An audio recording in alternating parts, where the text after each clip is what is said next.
FDC, CAA, King of King, alula tellement ba client na ye, akana kozala proche na bango, pona kokubisa masolo, CPLAS na CPLAS, nenga mesana, boye suite ya modernisation, ya piste ya aéroport ya Luano na Lubumbashi, Fly CAA outi ko modifier programme ya vol na ye, kaka pona kotia pio, pe à l'aise ba client na ye. Désormais, horaire de vol les aboyés. Kinshasa Lubumbashi, vol 7 sur 7. Veut dire, semaine mobimba du lundi au dimanche. À partir de 7h45, Ngingo, ça la vol na yo na nenga professionnel qui toko. Et bongo Kinshasa Goma, 5 jours et semaine sur 7. À partir de 15h30. Kinshasa Mbujimai, 6 jours sur 7 la semaine. À partir de 8h40. Ah, Fly CAA, Banamboka Batali gauche, Batali droite, yo na yo. Et Siliteo. Kinshasa Kananga, 9h15. Kinshasa Gemena, 9h15. Kinshasa Mbandaka, 14h15. Kinshasa Kindu, 8h juste.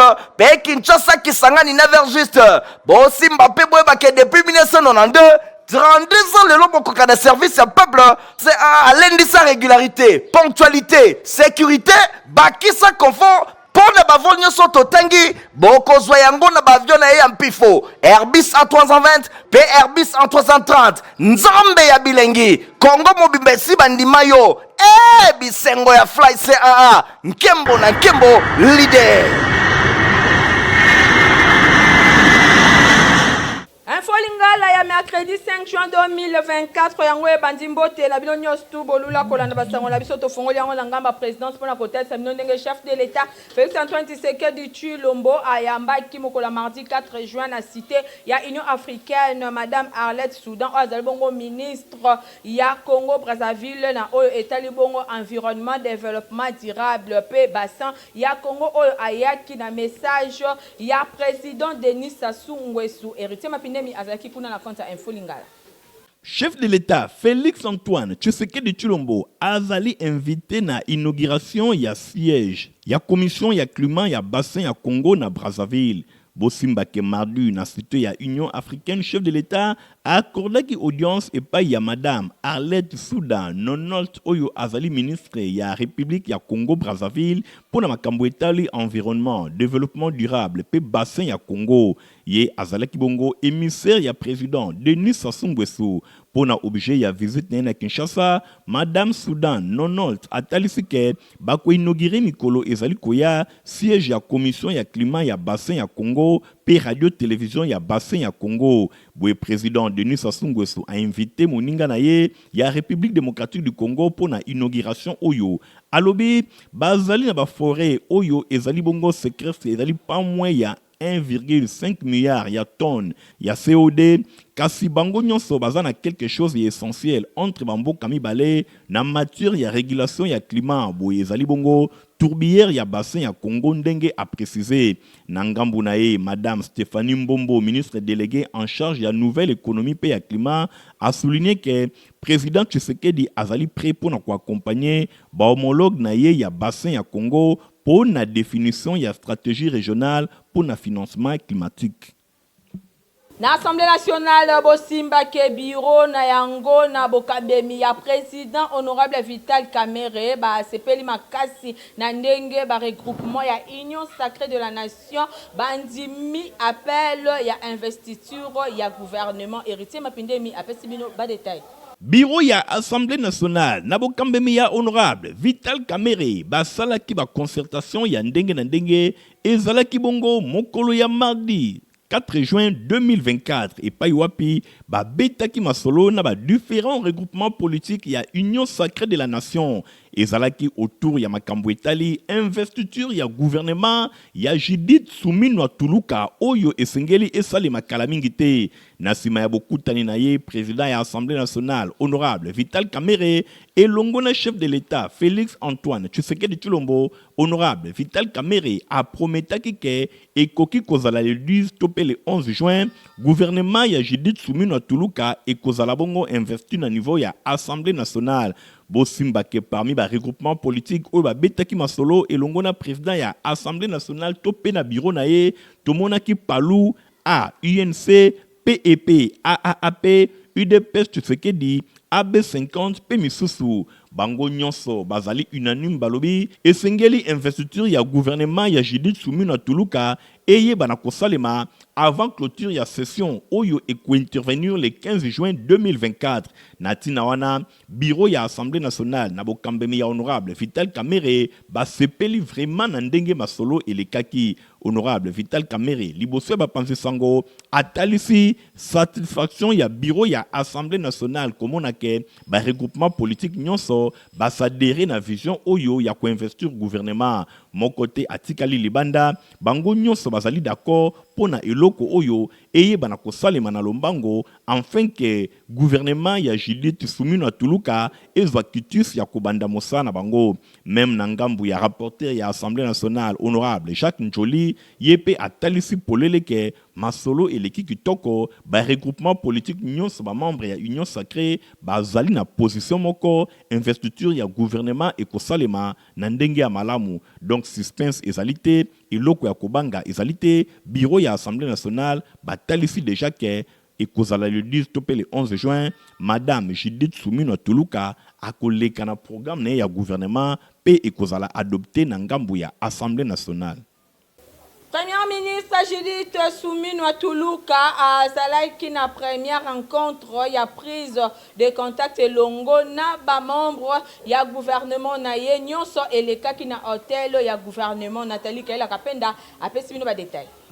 Premier ministre, Madame Judith Suminwa akambaki réunion ya gouvernement ezalaki occasion na réunion oyo pour la prise ya contact ya ko permettre na chef ya gouvernement ya côté ba touche ya suka pour le programme naye pe à établir ba lien entre ba membres du gouvernement avant grand oral oyo bakosala bongo na Assemblée nationale. Bo simba kemi kolezali koya équipe Suminwa ezelami bongo na Assemblée nationale na bref délai pour na ko présenter programme na bango pe ko solliciter confiance et beli à peuple avant investiture na yango. Na micro ya info lingala Patrick Mouyaya, porte-parole du gouvernement, a pesaki ba précision. Makutani ya lelo ezaki ya liboso depuis premier ministre chef du gouvernement Mama Judith Suminwa abimisaki gouvernement yaye na réunion ya lelo ba ministre nyonso bakutanaki pona koyoka oyo premier ministre azaki nango neti kopesa biso ba étape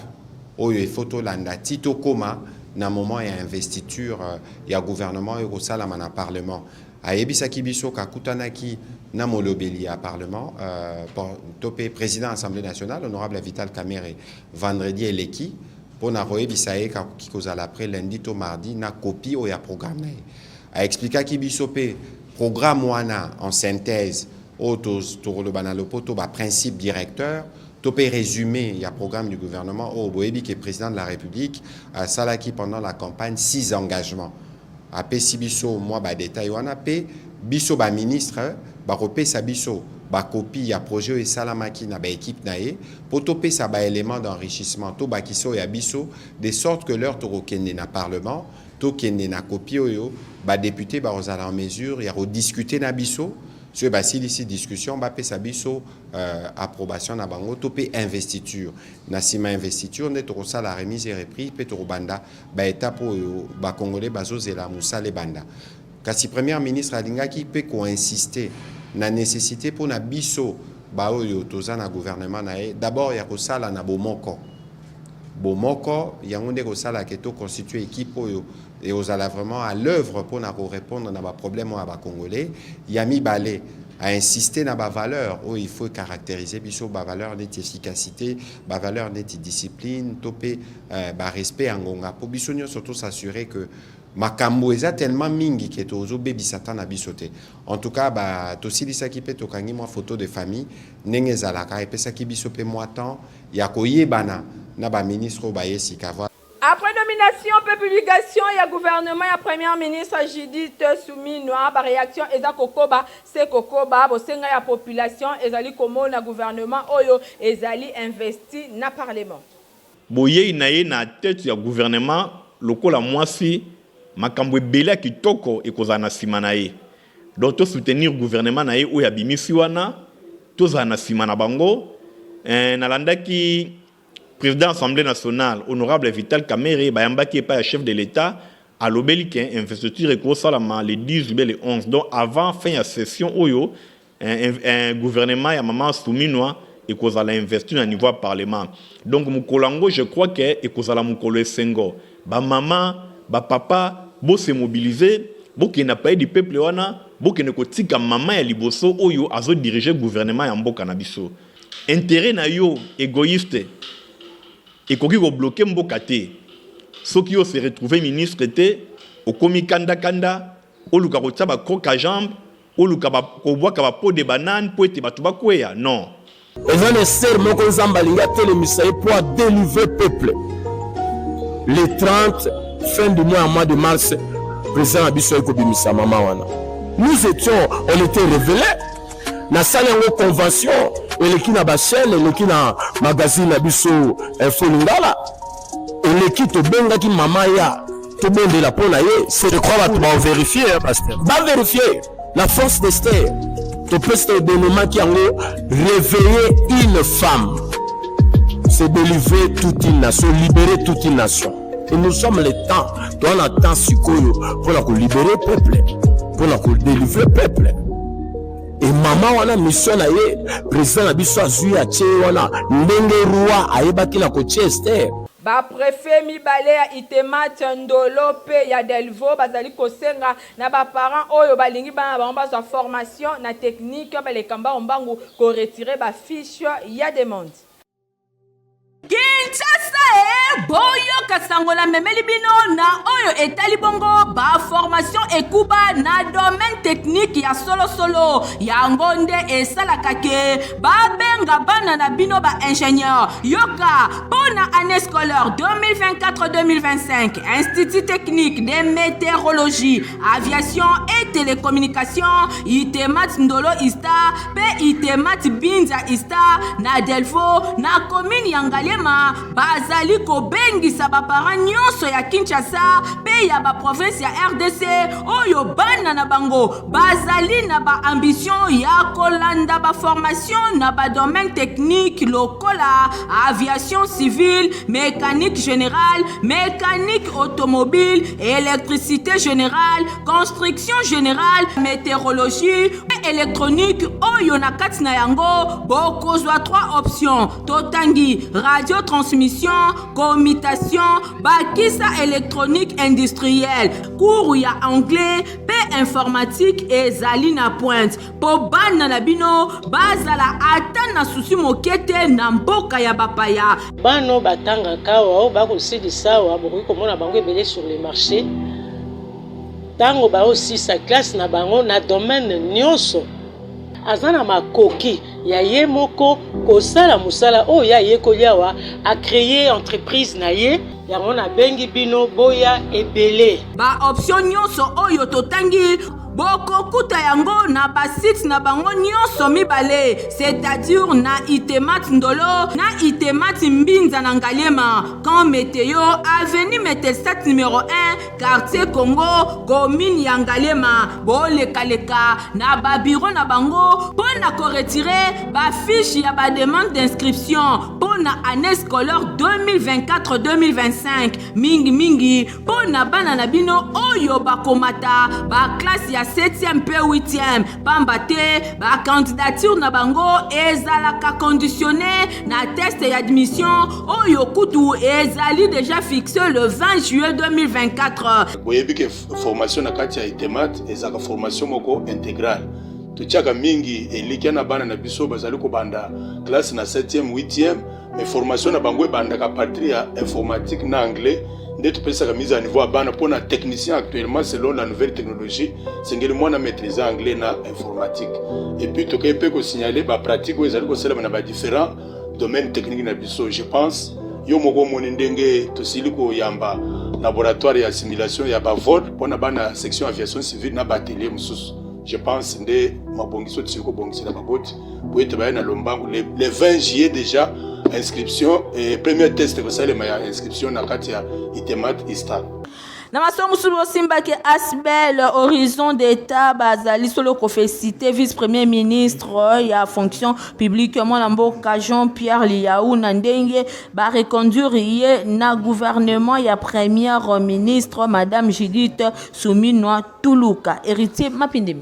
Monsieur vice-premier ministre et ministre de la fonction publique, innovation et modernisation et service public. Horizon d'État Asbel, ezali honoré pour la reconduction na yo na tête de la fonction publique. Boye pour na mboka na biso République démocratique du Congo. Natina wana boye Horizon d'État Asbel, bazali ko présenter ba félicitations pour na mandat na yo na kati ya équipe gouvernementale oyo ekambami epai ya madame Judith Suminwa Tuluka. Na occasion wana Horizon d'État Asbel bazali ko remercier respectueusement son excellence président de la République Félix Antoine Tshisekedi Tshilombo pour na kolongola pinsoli ya ba fonctionnaire nyonso ya République démocratique du Congo pe mingi vraiment oyo bazali na kati ya vice primature pe na ministère ya fonction publique na ndenge ba reconduire yo na kati ya institution oyo VPM Jean-Pierre Liaou Ebois. Boye Excellence, Monsieur Vice-Premier ministre Jean-Pierre Liaou Ebois, Asbel, Horizon d'État, bazali vraiment reconnaissante, n'andenge ba reconduire yo, na tête ya fonction publique, wana ezali ko relever, na pouvoir discrétionnaire ya son Excellence, Président de la République, pe na volonté ya parti na yo, na kombo ya Union pour la démocratie et le progrès social. Natina wana, bakoki te ko remettre en cause Mosala oyoyo osali elongo na équipe stratégique na yo na œil vigilant ya infatigable Durkaba na yo maître Gabin Kalala pe ba héros dans l'ombre mosusu biso nyonso tozali bongo ko présenter yo ba sincère félicitations na biso boye excellence VPM Jean-Pierre Liaou Eboa okoki kozala rassuré na accompagnement ya soutien sans faille ya Horizon d'État Asbel pour na accomplissement ya ba responsabilité na yo oyo epesameli yo pour na mandat na yo oyo ozali kosala boye nyonso wana ezali ko se solder na restauration pe na dignité ya fonctionnaire ya République démocratique du Congo pe na image ya fonction publique pe lisusu na dotation ya République démocratique du Congo na administration publique moko oyo ekozala rajeuni efficace pe performante ba défi oyo nyonso ya ko relever ezali bongo ebele. Que vive la République démocratique du Congo, que vive l'institution ya République, que vive Horizon d'État Asbel. Boy message oyo ezali signé na ville ya Kinshasa le 5 juin 2024 pour na Horizon d'État Asbel, chef de travaux Trésor Ngem Montil oyo azali coordonnateur national. Na complexe scolaire Mama Pemba école ya fondation Nerombungu bafongolaka semaine na bango omo mesano na prière moko ya kafu héritier Mapindimi la Diland.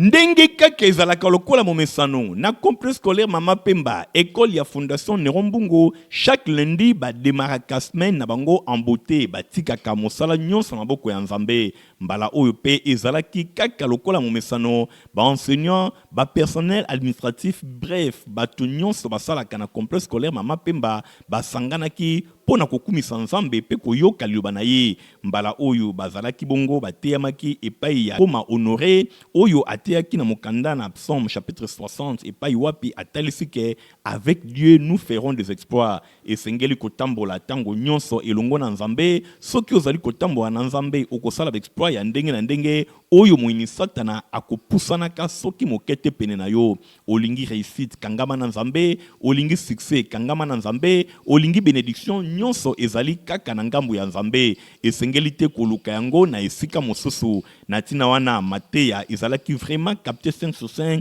epai ya ba enseignant pe ba personnel administratif nyonso ya complexe scolaire Mama Pemba ya fondation Nerombungu oyo bazalaki wana présent mateya elekaki vraiment kitoko.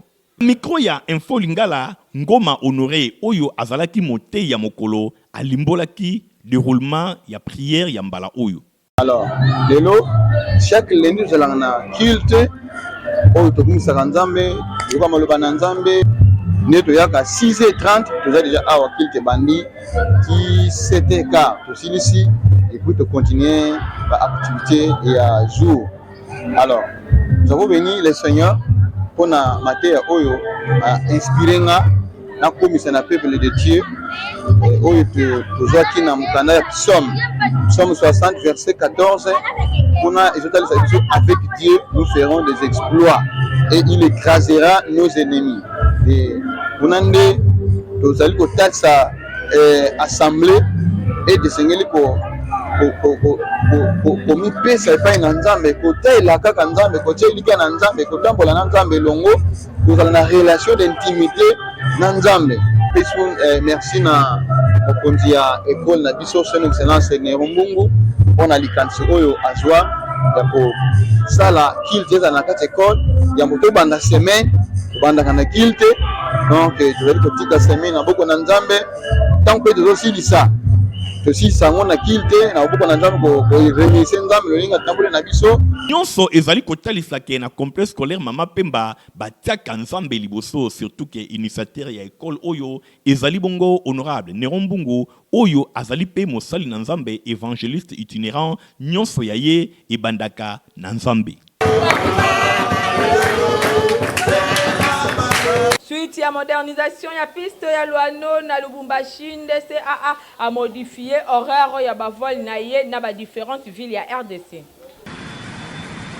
Bobenga ye mfumu ya mapate ya RDC CAA King of King alula tellement ba client na ye akana kozala poste na bango pona kokubisa masolo CPLAS na CPLAS nenga mesana boye suite ya modernisation ya piste ya aéroport ya Luano na Lubumbashi Fly CAA uti ko modifier programme ya bavol na ye kaka pona kotia pio pe à l'aise ba client na ye désormais horaire de vol les aboyés Kinshasa Lubumbashi vol 7 sur 7 veut dire semaine mobimba du lundi au dimanche à partir de 7h45 ngingo ça la vol na yo na nenga ba professionnel qui toko et bongo Kinshasa Goma 5 jours la semaine sur 7 à partir de 15h30 Kinshasa Mbujimai 6 jours sur 7 la semaine à partir de 8h40 ah Fly CAA bana mboka batali gauche batali droite yo na yo et silite oh Kinshasa Kananga 9h15 Kinshasa Gemena 9h15 Kinshasa Mbandaka 14h15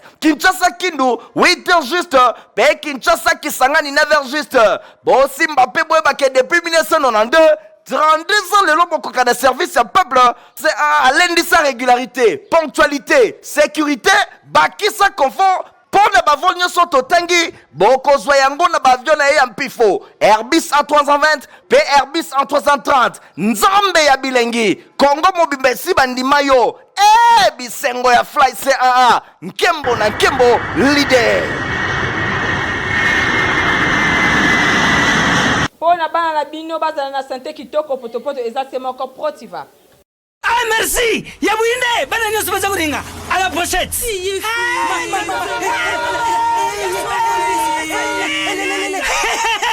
Vous allez quoi demain? Protivap et tonne la protéine et énergie! Ah papa merci! Merci pour les Protivap et pour les enfants! Eh Bino! Bote la baonine! Bote ma bodona Bino! Mama kansa bomba bonga! Bona bana na yo bakumarukura bana oyo! Faut laisser kabango! Poto poto! Protivap! Et ça va pota pota te! Allez, Kamata! Bon appétit! Bana nyeso ba yaka Protivap!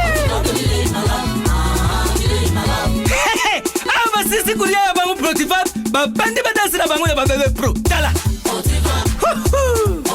Ba yango! Tata kitoko ntoto makachi! Tukana mbimbi! Oyo tukana mbimbi! Makusa! Malé tokomi kopusa na suka basango na biso héritier mapine mi asaleli bino info météo. Boye ibulamu na prévision ya météo pour la journée ya jeudi 6 juin 2024. Bosimbake moi ekobima makasi na ville ya Kinshasa, Matadi, Kenge, Bandundu. Boye na ville ya Inongo, Mapata ekotambola pe pole ekomonana elongo na ville ya Kikwit.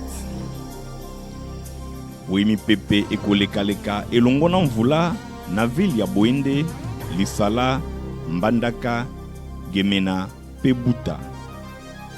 Mapata ekolekaleka pe pole ekomonisama na ville ya Gbadolite.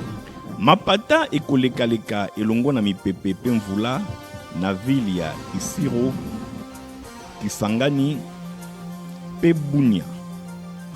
Mapata ekolekaleka elongo na mvula na ville ya Goma pe Kindu. Boye mapata ekolekaleka nzoka nde pole ekomonisama na ville ya Bukavu na province ya Sud Kivu. Boye ba brouillard to lo ndende ekomonisama na Tongo na ndenge ya makasi na ville ya Kalemi, Mbujimai, Kananga, Chikapa. Boye moi ekobima na ville ya Kolwezi pe Lubumbashi.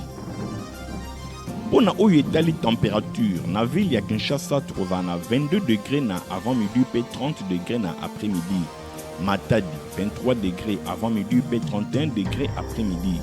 Kenge 24 degrés avant midi pe 34 degrés après-midi. 26 degrés na avant midi pe 36 degrés na après-midi na ville ya Bandundu. 26 degrés na avant midi pe 34 degrés na après-midi na ville ya Inongo. Pour la ville ya Kikwit kuna tukoza na 25 degrés na avant midi pe 34 degrés na après-midi. 25 degrés na avant midi pe 30 degrés na après-midi na ville ya Boende. Na Lisala tukoza na 24 degrés avant midi pe 29 degrés après-midi. Na ville ya Mbandaka 25 degrés avant midi pe 31 degrés après-midi. Na ville ya Gemena 24 degrés avant midi pe 28 degrés après-midi. Na Gbadolite tukoza na 25 degrés avant midi pe 31 degrés après-midi. 24 degrés na avant midi pe 31 degrés na après-midi na ville ya Buta. Na Isiro kuna na Otuele tukoza na 23 degrés na avant midi pe 30 degrés na après-midi. Na Bunia 22 degrés avant midi pe 29 degrés après-midi. Na ville ya Kisangani tukoza na 24 degrés avant midi pe 30 degrés après-midi. Na ville ya Goma na province ya Nord Kivu 16 degrés avant midi pe 23 degrés après-midi. Na ville ya Bukavu 18 degrés avant midi pe 25 degrés après-midi. Na ville ya Kindu 24 degrés avant midi pe 31 degrés après-midi. Na Kalemi na province ya Tanganyika 24 degrés avant midi pe 26 degrés après-midi. 24 degrés na avant midi pe 32 degrés na après-midi na ville ya Mbujimai. Na ville ya Kananga tukoza na 24 degrés avant midi pe 32 degrés na après-midi. Na ville ya Chikapa 24 degrés avant midi pe 32 degrés na après-midi. Na ville ya Kolwezi kuna na Lualaba tukoza na 17 degrés na avant midi pe 29 degrés na après-midi. Na ville ya Lubumbashi na province ya Okatanga tukoza na 19 degrés na avant midi pe 28 degrés na après-midi. Moi ekobima na 5h28 minutes 7 secondes na ville ya Lisala na province ya Mongala. Pe ekolala na 17h39 minutes 53 secondes toujours na ville ya Lisala. Botika la malamu. Merci Héritier Mapine pour l'info météo. C'est l'émission de PCN de boucler journal et puis pour un peu de Botika la malamu. Au revoir. Bobenga ye mfumu ya mapati ya RDC CAA King of King alula tellement bakliye na ye akana kozala poste na bango pona kokubisa masolo CPLAS nenga mesana boye suite ya modernisation ya piste ya aéroport ya Luano na Lubumbashi Fly CAA uti ko modifier programme ya vol na ye kaka pona kotia pio pe à l'aise bakliye na ye désormais horaire de vol les aboyés Kinshasa Lubumbashi vol 7 sur 7 veut dire semaine mobimba du lundi au dimanche à partir de 7h45 ngingo ça la vol na yo na nenga professionnel qui toko et bongo Kinshasa Goma 5 jours et semaine sur 7 à partir de 15h30 Kinshasa Mbujimai 6 jours sur 7 la semaine à partir de 8h40 ah Fly CAA bana mboka batali gauche batali droite yo na yo et siliteo Kinshasa Kananga 9h15 Kinshasa Gemena 9h15 Kinshasa Mbandaka 14h15 Kinshasa Kindu 8h juste pe Kinshasa Kisangani 9h juste Bossi Mbappé Boebake depuis 1992 32 ans le lobo de service à peuple c'est à l'indiceur régularité ponctualité sécurité bakisa confort pour ne pas venir sur Totangi, Boko Zoyango na bavion na yampifo, Airbus A320, P Airbus A330, Nzambe ya bilengi, Congo Mobimbe Bandimayo, Bisengo ya Fly CAA, Nkembo na Nkembo leader.